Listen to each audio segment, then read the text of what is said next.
rahmatullahi wa barakatuh. My name is Rashid Richard Masamba, initially from Zambia.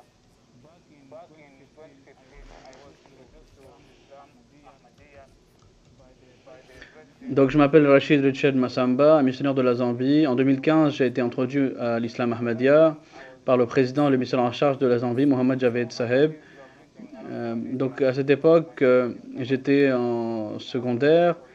Donc les Ahmadis étaient en train de prêcher dans ma localité et mon père a découvert donc l'Ahmadiyya. Il était en train de prêcher dans l'endroit où j'étais. Donc il m'a conseillé de ne pas les écouter.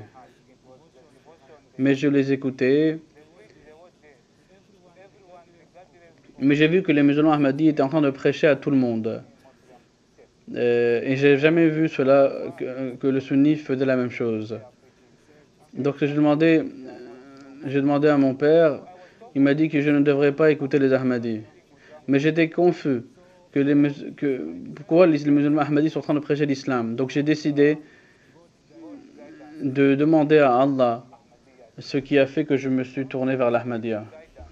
Lorsque je demandais à Allah, je prie à Allah et j'ai promis que si le Messie promis est un vrai prophète, alors il doit me guérir.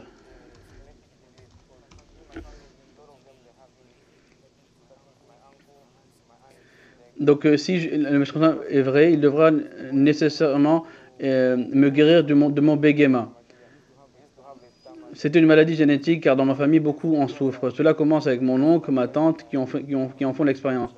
Il en est de même pour mon frère. Avant qu'il ne devienne missionnaire ou avant qu'il ne s'engage dans la Jamaat Ahmadiyya, il bégayait aussi. Cela avait atteint un stade où les enseignants conseillaient à mes parents d'arrêter de l'envoyer à l'école. En classe, il avait du mal à parler et ne pouvait pas s'exprimer.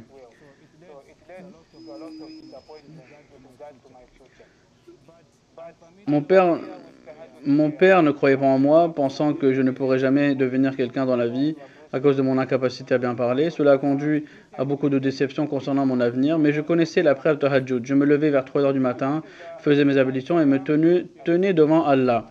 Je suppliais constamment Dieu dans ma langue locale. Alhamdulillah, ma prière a été exaucée. Ma parole s'est transformée. De ne pas pouvoir prononcer mon propre nom, je suis passé à la capacité de m'exprimer et de me faire comprendre des autres. J'ai profité de cette transformation pour partager le message de l'Ahmadiyya, participer à des discussions islamiques et inspirer d'autres à rechercher une croissance spirituelle. En voyant comment mon frère a surmonté son bégaiement, c'était un grand miracle. Les gens au début conseillaient à ma mère que c'était difficile pour son fils. Elle visitait différents hôpitaux pour obtenir des avis. Les médecins lui disaient qu'il n'y avait rien à faire pour son fils. Mais il a écrit une lettre à notre bien-aimé calife et il a commencé progressivement à développer sa parole, parlant un peu, petit à petit. Donc vu sous cet angle, cela prouve vraiment que la Jamaat Ahmadiyya est l'islam véritable. Car si Allah n'exauçait pas les prières des gens, il n'aurait pas été possible pour mon frère de se remettre de son bégaiement. Dieu a été si miséricordieux envers moi qu'il n'a pas seulement prouvé que le Messie était un véritable prophète, mais il a dissipé tous les doutes. On pourrait dire qu'améliorer la parole de quelqu'un est normal, mais Dieu m'a montré des rêves pour m'apporter une preuve supplémentaire. Dans un de ces rêves, j'ai vu le visage du Messie promis. Je me suis vu piégé dans un puits. Une corde est apparue de nulle part et quelqu'un essaie de me tirer hors de ce puits. Quand je suis sorti du puits, j'ai essayé de voir qui m'avait aidé. À ma deuxième tentative, la personne s'est retournée et j'ai vu le visage de cette personne et c'était le visage du Messie promis, alayhi salatu wassalam. J'ai compris que le fait d'être dans le puits symbolisait mon état précédent en tant que musulman sunnite. Sortir du puits représentait ma transition vers la communauté musulmane Ahmadiyya.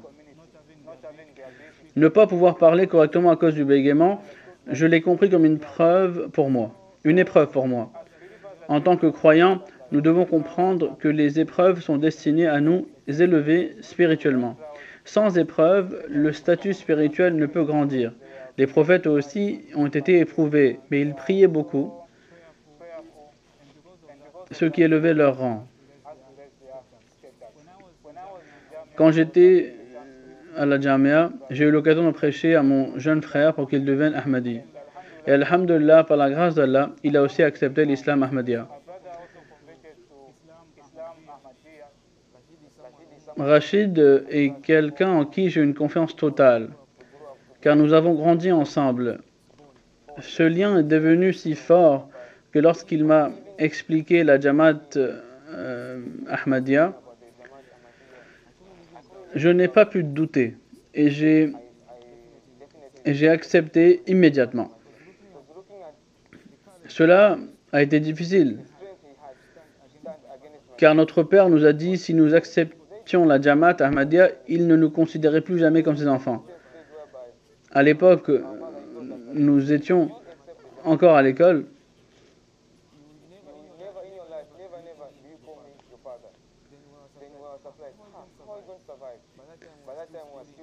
À l'époque, nous étions encore à l'école et nous ne savions pas comment nous allions survivre.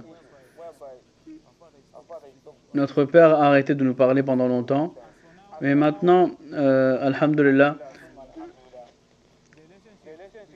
la relation avec ma famille s'est améliorée. Mon père demande parfois des conseils sur des questions de foi et de la vie quotidienne.